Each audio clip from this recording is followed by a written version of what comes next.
Okay guys, just a reminder, whether you're in Canva or Schoology or Microsoft, you must sign out, log out when you are finished. Usually up here in the right hand corner you'll see a circle, sometimes a little person with your initials.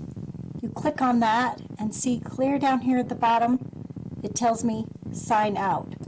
Or let's find my Schoology one. Again, here's my name up here. I hit this down arrow, log out.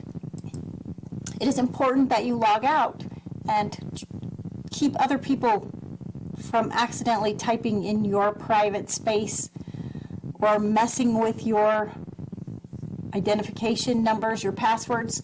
Let's keep all of this stuff private. You only share when you're ready to share. Otherwise, log out.